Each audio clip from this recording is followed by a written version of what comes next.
ต้นนกชิดโตเลย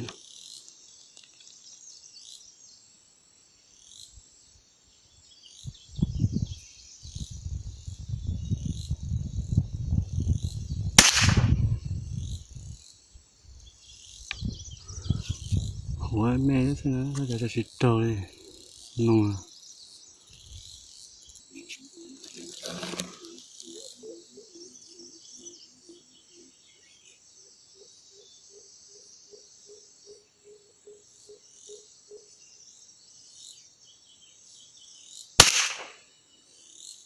เพี้ยวตาใช้โตนัว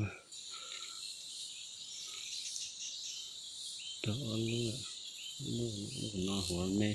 อะไรต้นนกชิดโต